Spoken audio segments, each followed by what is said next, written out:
Bonjour, je suis Cathy, créatrice et animatrice du podcast My Polyglot Life en français et coach NeuroLanguage.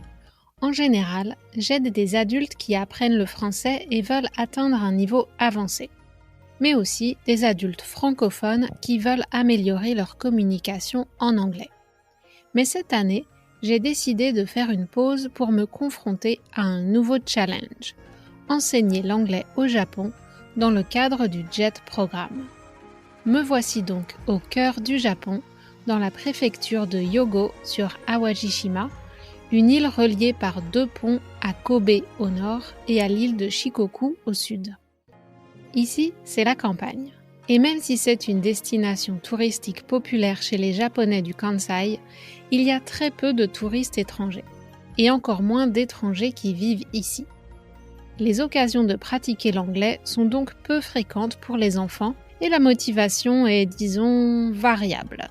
Les élèves savent que l'anglais sera utile pour étudier, travailler et voyager dans le futur, mais la réalité est que la plupart ne voyagera pas et n'aura probablement pas un boulot qui nécessite de parler anglais. Dans cette saison du podcast, la 5e, je partage avec toi des moments de ma vie ici et les réflexions que ça m'inspire. Je vais parler de l'école japonaise, d'éducation, de la vie d'expatrié et de la culture japonaise et aussi de mon propre apprentissage de la langue. Bonne écoute! Bonjour, si tu as écouté le podcast la semaine dernière, tu as entendu mes premières impressions après une journée de cours. Mais j'ai encore beaucoup à dire sur le sujet, donc installe-toi confortablement.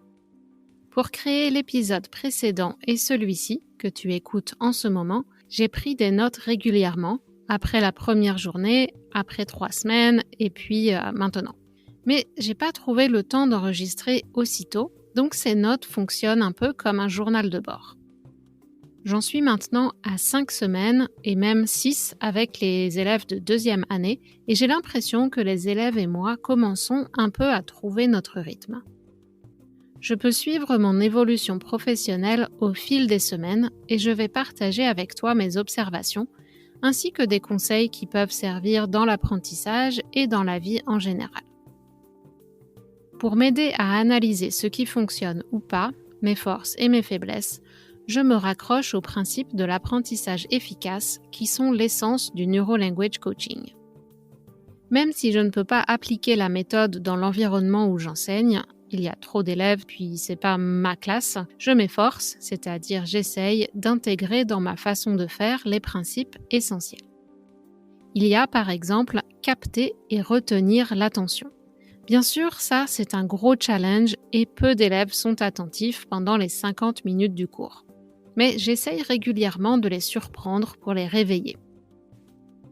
L'une des choses que j'aime faire, dès que j'en ai l'occasion, c'est de trouver un prétexte pour les faire se mettre debout. Pas nécessairement toute la classe, mais au moins une partie. Dans l'idéal, après une dizaine de minutes de classe. Et je le fais en illustration d'un point de grammaire. Par exemple, The students sitting next to the window. Ou pratiquer must en leur donnant des instructions. Ils ont tellement peu l'habitude qu'on leur demande ça que ça les surprend et même s'ils sont réfractaires à faire autant d'efforts, « Oh mon Dieu, je dois lever mon grand corps d'adolescent !» Les adolescents sont toujours fatigués en classe et pleins d'énergie au récré. C'est un phénomène intéressant. Sauf mes élèves de première année qui sont pleins d'énergie aussi pendant la classe et même un peu trop agités.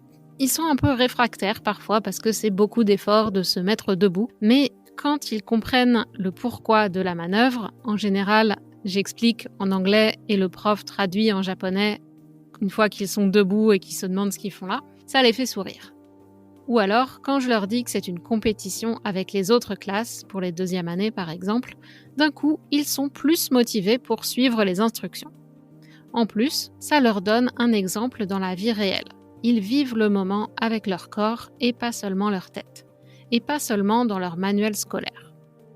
J'espère que ça fera son chemin et que l'anglais commencera à être associé à une langue active ou réelle. Et puis, dernière chose, ça a le mérite de les faire bouger et on sait que notre concentration est meilleure quand on fait une pause. Se mettre debout toutes les 20-25 minutes pour les adultes, 15-20 minutes pour les adolescents, 5-10 pour les petits-enfants, favorise un bon niveau d'attention. Ensuite, il y a souvent une activité en groupe, donc ils peuvent se lever encore une fois avant la fin de la classe et interagir avec leurs amis. Plus souvent en japonais qu'en anglais malheureusement, mais la plupart des élèves essayent au moins de faire l'activité demandée. Un autre grand principe du Neuro-Language Coaching est de connecter la langue à quelque chose de concret et qui parle aux élèves. Malheureusement, ça c'est plus difficile avec le manuel scolaire qu'on a, mais on peut essayer de prendre des exemples tirés de la vie quotidienne au Japon ou à l'école ou de leurs séries préférées, ce genre de choses.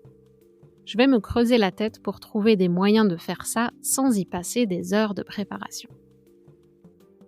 Le troisième grand pilier de l'apprentissage efficace est l'autonomie de l'apprenant. C'est particulièrement pertinent avec des adolescents et malheureusement, le modèle traditionnel de l'école va complètement à contre-courant en bridant l'imagination de ces jeunes au lieu de suivre leurs élans pour canaliser leur énergie et leur curiosité d'une façon positive et qui favorise l'apprentissage. Si on parle de choses qui ne les intéressent pas, les ados sont assez binaires. Soit ils s'endorment, soit ils dérangent la classe. Si ça les intéresse, ils peuvent être bruyants aussi, mais au moins ils restent dans le sujet.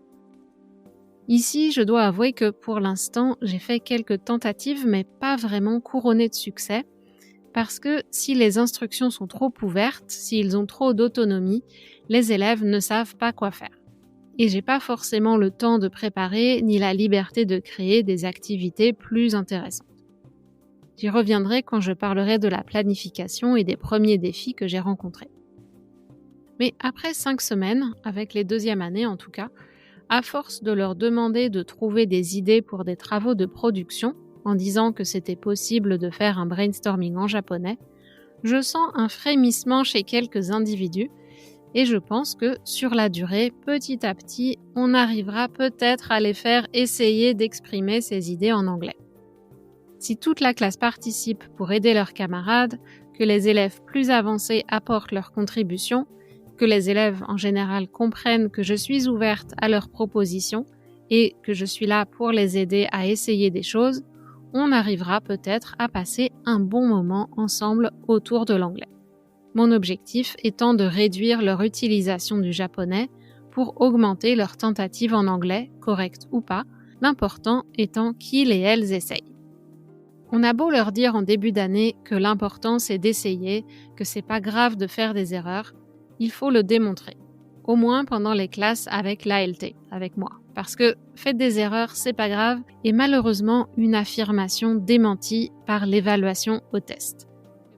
Au moins pendant 1 heure par semaine, ils ont le droit de faire autant d'erreurs qu'ils veulent, et puis on les corrige et on apprend. De plus en plus, je réalise que c'est peut-être ça la clé pour le moment. Passer un bon moment. Mais un bon moment concentré sur l'objectif linguistique, pas juste à jouer un jeu.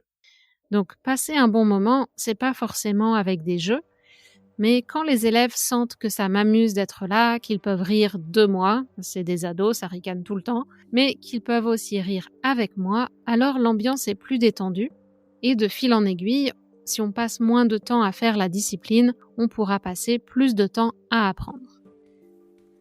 Alors aujourd'hui, j'ai remarqué que le problème parfois, c'est que quand ils rient de moi, qu'ils trouvent que je suis amusante, ils ne sont pas concentrés sur le contenu de la leçon. Juste, ils me regardent, je m'agite, ils trouvent ça drôle, mais ils retirent pas un bénéfice linguistique. Donc, ça, pour les premières années, les plus jeunes, ils sont encore dans cette transition et c'est encore des bébés. Ils sont encore juste sortis de l'école primaire. Ils ont perdu de vue un petit peu qu'on est là pour apprendre. Un quatrième aspect de l'apprentissage efficace est le besoin de certitude.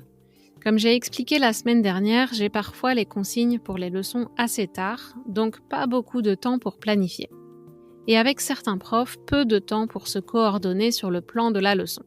Je sais, je vous parle beaucoup des deuxièmes années, mais c'est parce que c'est vraiment un cas spécial. Entre les élèves indisciplinés, le vieux prof qui s'en fiche et la prof débordée qui court partout et n'a pas le temps, c'est le plus challengeant et c'est avec ces classes que j'ai le plus d'anecdotes. J'aimerais instaurer un climat le plus favorable possible à l'apprentissage dans mes classes, c'est-à-dire un endroit calme, un plan bien défini, le moins de stress possible, suivre le rythme des apprenants au maximum dans la mesure du possible. Malheureusement, je suis consciente d'avoir déjà fait des faux pas. Comme je débute l'enseignement à l'école, ma planification n'est pas toujours au top, mais ça va de mieux en mieux. En plus, j'ai pas encore compris comment réconcilier le niveau des élèves et les points que je suis censée les aider à pratiquer. Surtout pour les 2e et 3e années, certains ont beaucoup de retard et donc on est obligé de limiter nos ambitions. Et au début, en tout cas, mes idées d'activité étaient souvent trop ambitieuses, les consignes difficiles à comprendre ou à appliquer. Par exemple, pour un information gap, c'est-à-dire qu'un élève a une feuille avec certaines informations et des blancs à compléter, et un autre élève a le complément d'information.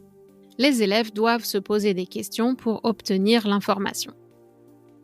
Même quand on fait une activité sur un thème qu'ils pratiquent depuis l'école primaire, What's the weather? It is sunny, rainy, etc. What are you good at? What do you like?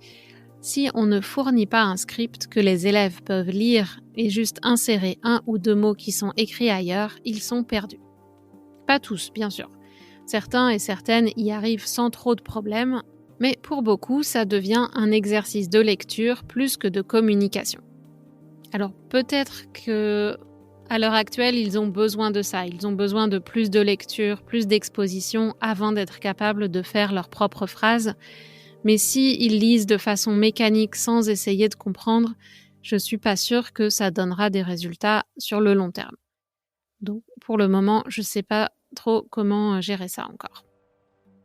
Alors après 1 ou 2 classes, quand le prof d'anglais-japonais comprend l'activité, ça va déjà mieux. On peut ajuster les explications, donner des instructions plus claires en anglais et en japonais si besoin. C'est le problème d'être 1 débutante dans l'enseignement et 2 limitée dans ma capacité à expliquer les choses en japonais. Je dois me reposer sur le prof. En même temps, je ne suis qu'assistante, donc je suis censée assister et pas mener une classe. C'est aussi le dilemme de tous les ALT, Assistant Language Teacher, pratiquer les phrases clés du manuel, mais aussi éviter l'ennui, encourager la spontanéité et le challenge personnel et développer leur compréhension orale. La certitude est l'un des ingrédients du mix qui donne un sentiment de sécurité psychologique. Si on sait où on va, ce qu'on fait, on se sent plus tranquille. Je l'ai bien compris après une classe particulièrement difficile. De mon point de vue, parce que pour les élèves, je pense que ça a été, même s'ils ont senti le flottement, ils ont suivi gentiment la classe. Mais je suis pas sûre qu'ils aient appris grand-chose pendant la 2e moitié. J'avoue que je comptais sur le prof japonais pour faire la même chose qu'il avait fait la semaine précédente, mais comme il découvrait lui aussi la leçon, il n'a pas fait ce que j'attendais de lui. Mais heureusement, il est revenu à son modèle habituel dès la 2e classe, donc on a pu régler ça. En analysant pourquoi cette classe avait été si difficile, j'ai identifié 2 causes. Premièrement, mon attitude. Je suis arrivée un peu stressée, peu sûre de moi et de ma leçon, un peu effrayée à l'idée d'enseigner au terrible Ninensei, au terrible 2e année, et je pense que ça se voyait. D'ailleurs, suite à ça, je me suis mise à adopter la pose de Wonder Woman. Épaules relâchées et en arrière, tête haute, mains sur les hanches, pieds un peu écartés. Quand j'arrive dans la classe, qu'on attend que la classe commence, que la cloche sonne et qu'on fait les salutations, je me mets dans cette position. C'est un truc de langage non verbal pour véhiculer une image de confiance, mais qui agit aussi sur l'intérieur. Apparemment, cette pose donne un signal au cerveau qu'il est en position de maîtrise et qu'il n'a pas besoin d'être en mode panique. Donc, ça baisse notre niveau de stress et augmente la sensation de confiance en soi. Je te conseille d'essayer avant ta prochaine interaction stressante en français. En plus, pour moi, dans le cadre d'une classe avec des adolescents, c'est comme quand tu es devant un ours ou une bête sauvage. Tu veux paraître le plus imposant possible physiquement. C'est pas une blague, ça marche. J'ai décidé aussi de laisser la réputation des 2e années à l'extérieur quand je rentre dans l'école. Les attentes qu'on projette sur eux influencent nos interactions. Donc, je m'efforce de les saluer avec un sourire sincère quand je les vois dans les couloirs et au début de la classe, et de partir du principe qu'on va réussir à faire une classe convenable. En fait, je mets en application l'un des mantras de l'école que le principal répète régulièrement dans ses discours. Tout commence avec des salutations énergiques et souriantes. Deuxièmement, pour cette leçon difficile, j'avais oublié d'écrire le plan de la leçon au tableau. Ça, c'est un truc de base du bon prof, que la majorité des profs japonais font aussi. Si on maîtrise l'attitude et qu'on annonce le plan, on montre déjà dès le début du cours qui a le contrôle et pourquoi on est là, pour apprendre ou pratiquer quelque chose.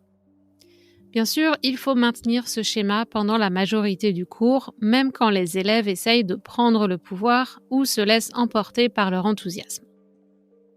Avec les deuxièmes années, j'ai 2 profs avec lesquels je fais les mêmes leçons en théorie. Mais en réalité, ce sont 2 mondes différents.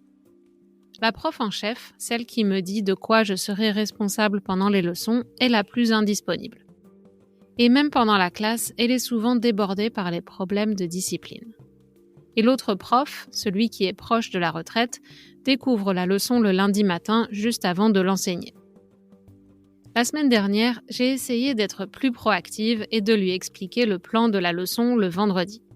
Mais ce matin, il est arrivé en disant « On fait quoi déjà ? J'ai oublié ce que tu m'as dit. Bon, c'est pas grave, tu gères, je te suis. » Comme j'ai déjà dit plus tôt, c'est pas folichon, mais au moins on a une classe plus calme et ceux qui veulent étudier peuvent suivre, ce qui n'est pas forcément le cas avec l'autre prof.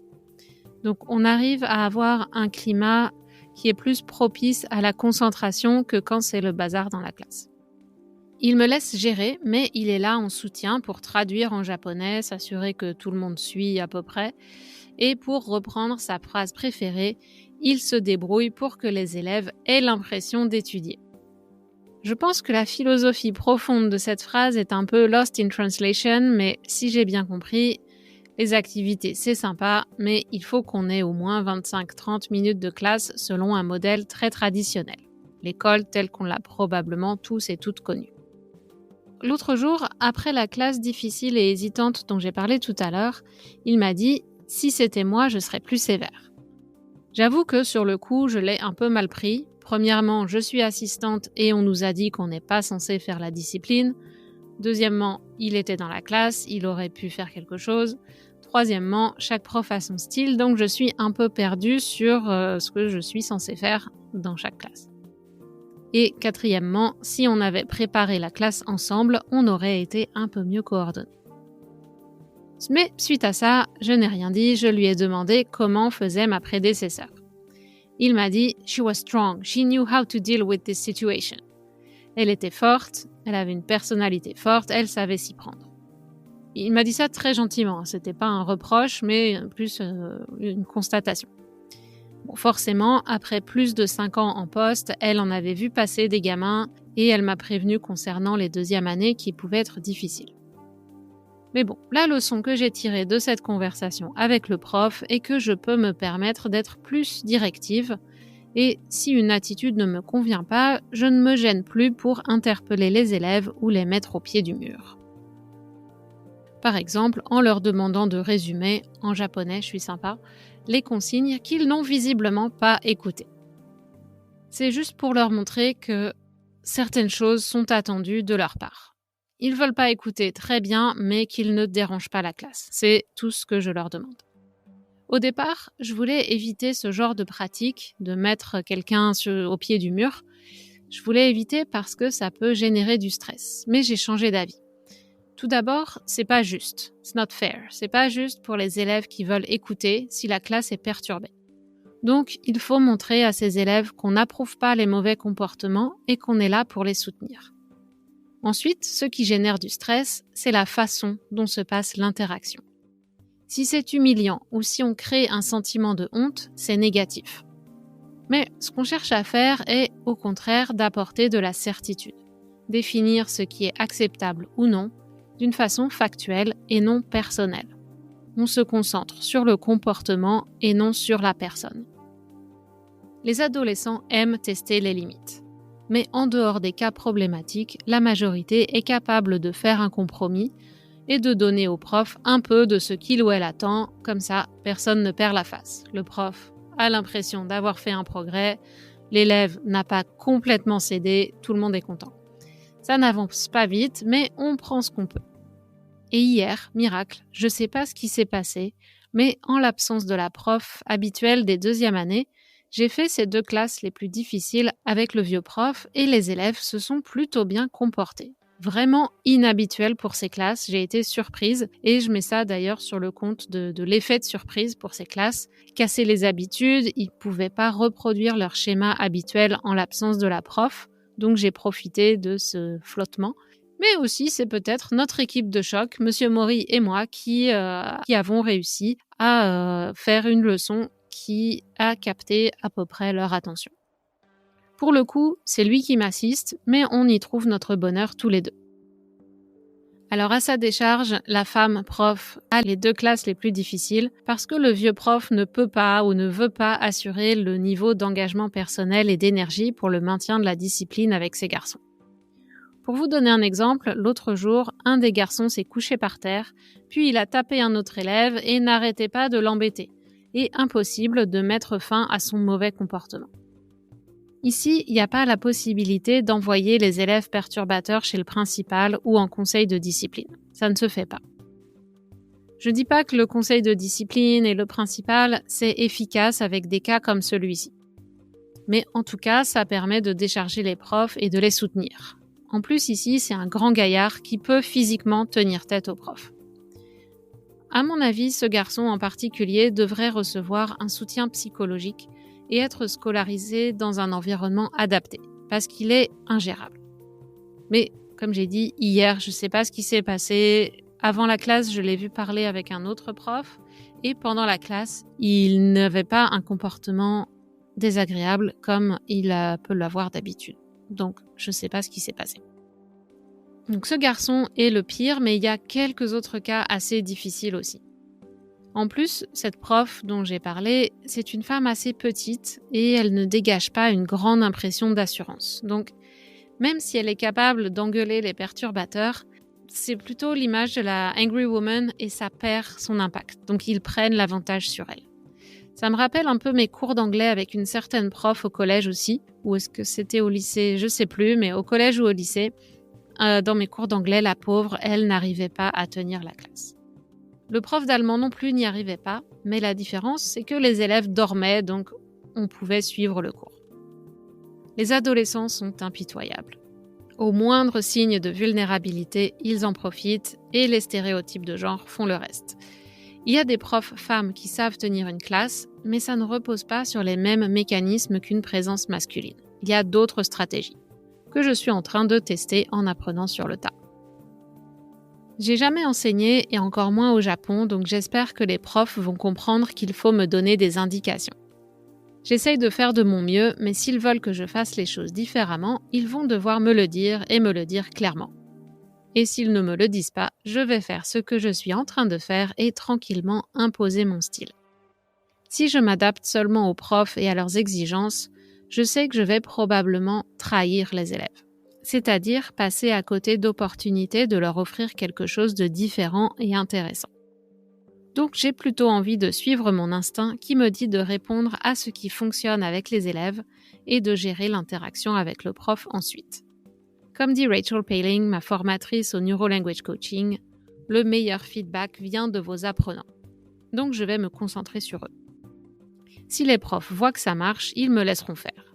Vais-je réussir à trouver un équilibre ? On verra. En parlant d'imposer mon style, j'ai un peu hijacked le cours avec les special needs.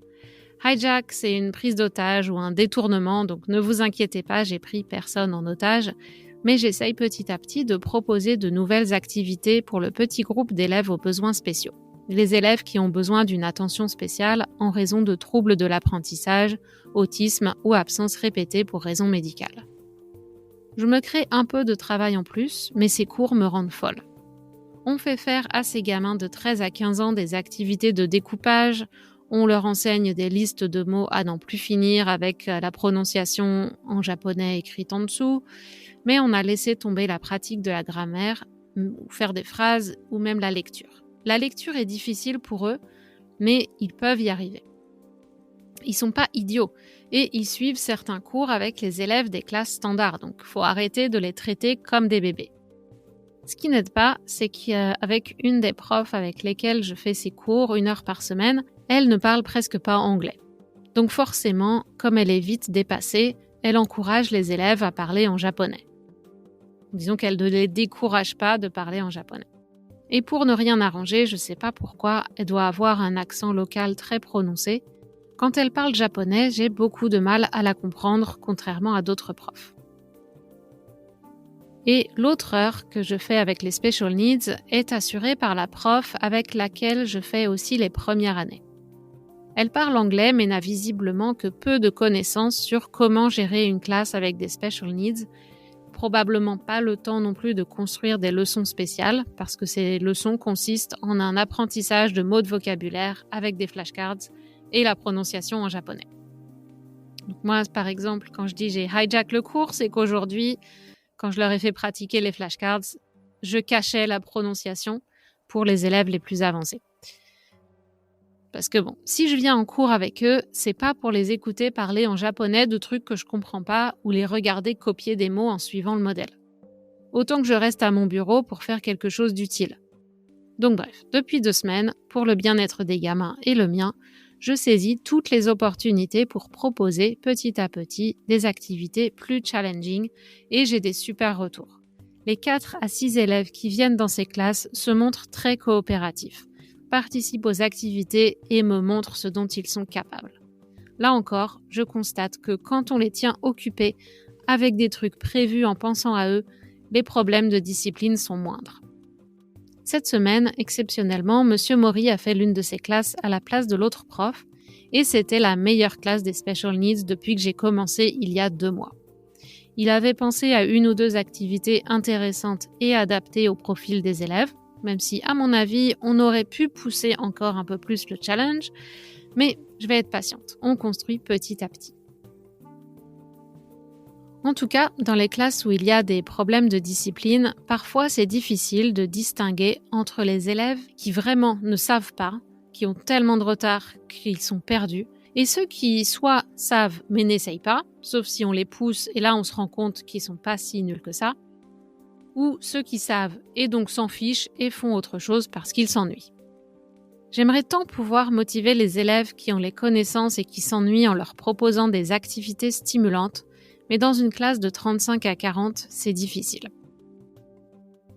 Alors j'ai écrit ce podcast majoritairement après des journées de cours avec les 2e années. Donc ma vision est un peu biaisée, mais c'est là que j'ai le plus de matière. C'est un challenge, mais ça me pousse à me questionner et à essayer de m'améliorer. Quand je fais des cours avec les 1res années et 3e années, ça ressemble plus à des classes normales et je dois reconnaître que les petits japonais sont assez fidèles à leur réputation d'élèves disciplinés. Quoique les 1res années ont encore besoin d'un peu plus d'éducation à la discipline. Il y en a bien quelques-uns qui dorment, mais la plupart essayent de participer et de faire les activités demandées. Les 3e années, les plus âgés, sont les plus sérieux et la prof qui enseigne ces classes est une prof expérimentée, aimée et respectée par ses élèves. Donc j'ai un rôle moins important. On n'a pas tout à fait le même style, je pense. Enfin, on n'a pas beaucoup enseigné ensemble, donc c'est à voir, mais je respecte son travail. La prof des 1res années en est seulement à sa 2e année d'enseignante permanente, mais on peut voir qu'elle aime les mômes et qu'elle essaye de faire des classes les plus productives possibles. Ses élèves l'apprécient aussi et sont globalement contents de venir en cours d'anglais. Pour moi, c'est plus facile d'être assistante dans ce genre d'environnement, même si je suis parfois un peu déçue de faire la potiche pendant une partie de la leçon si elles ont prévu quelque chose pour lequel elles n'ont pas besoin de moi.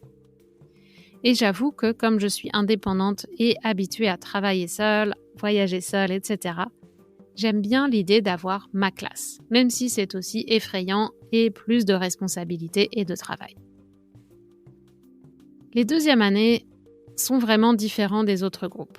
Les petits japonais disciplinés comme on les imagine, sont les premières et troisième années et les terreurs sont les deuxièmes.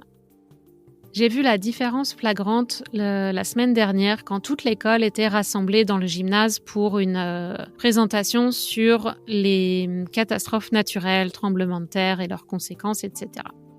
Tous les élèves étaient dans le même espace. On repérait vraiment beaucoup les deuxièmes années à leur attitude rebelle, garçons et filles. Donc bien sûr, pas tous et pas toutes, mais il y en avait beaucoup plus agités, en train de parler, pas du tout en train d'écouter, visiblement, pas en train d'écouter. Les autres n'écoutaient peut-être pas, mais c'était plus discret. Et donc, il y en avait beaucoup plus chez les deuxièmes que les premières et troisièmes années. Est-ce que c'est l'impact combiné des conséquences du confinement, du Covid, de la puberté? Peut-être. D'après M. Maury, ces classes n'étaient pas comme ça en première année. Ils se sont transformés avec l'arrivée, probablement, des hormones de l'adolescence. Une autre ALT dans une ville voisine a aussi des deuxièmes années difficiles, mais pas autant que les nôtres. Et d'après elle, ça a peut-être à voir avec le fait que c'est la cohorte dont le passage de 4e à la 5e année de primaire a été la plus perturbée. Apparemment, au Japon, c'est en 5e année qu'ils apprennent beaucoup des règles du savoir-vivre et du vivre ensemble à la japonaise. Mais pour ces élèves, cette transmission a été défaillante et ils ont connu une fin de primaire constamment perturbée par le virus. Ce qui explique aussi peut-être pourquoi les premières années, à mon avis, peuvent développer des problèmes de discipline l'année prochaine, d'après ce que j'ai vu. Ils ont peut-être aussi été perturbés dans leur fin de primaire. Mais ça, on le verra quand ils vont passer le cap de la puberté. Une chose que j'aime dans le style d'enseignement japonais, c'est l'entraide. On encourage les élèves à travailler à plusieurs sur un même problème et à se s'aider, mais les élèves détournent souvent le principe. En effet, ça consiste souvent de se mettre à côté de son copain ou sa copine bonne élève qui donne les bonnes réponses à son camarade sans l'aider à comprendre. Ou alors, il et elle en profitent pour discuter sans faire le travail demandé. Des ados, quoi. Pendant le quiz Kahoot des premières années, projeté au tableau, chaque élève doit répondre sur son iPad. Mais les élèves se criaient littéralement les bonnes réponses en disant « jaune, bleu », etc. en japonais, même pas en anglais. Donc, ils se disaient la couleur de la case de la bonne réponse, donc aucun intérêt pédagogique. Quoique des petits malins criaient les mauvaises réponses pour faire perdre les autres. Pendant les mini-formations organisées par le JET Programme, on nous a mis en garde, l'activité ne doit pas devenir la leçon. C'est-à-dire que l'activité doit servir un objectif d'apprentissage. On ne fait pas un jeu juste pour le plaisir de jouer. Sachant ça, je suis pas sûre que les Kahoots tels qu'ils sont organisés soient la manière la plus efficace de développer les compétences en communication et l'application des concepts étudiés. Bizarrement, le Kahoot a mieux fonctionné avec les deuxièmes années. Alors que j'appréhendais leur comportement et le bazar dans la classe, ils ont été, dans l'ensemble, agréables et plus à l'écoute. Et les élèves difficiles ont quitté la classe pour vivre leur vie, mais ça, c'est pas mon problème. En tout cas, c'était comme ça dans la classe avec le vieux prof. En fait, je l'aime bien. On commence à trouver notre rythme ensemble avec M. Maury et les classes sont assez agréables. Je ferai un autre épisode sur le style d'enseignement en général, le katakana English, donc l'anglais prononcé à la japonaise, et puis les autres facettes de l'enseignement ici. Mais pour l'instant, je vais passer à la conclusion. Peut-on vraiment apprendre une langue étrangère dans une classe de 35 à 40 élèves ? Je ne pense pas. Pas tout le monde en tout cas.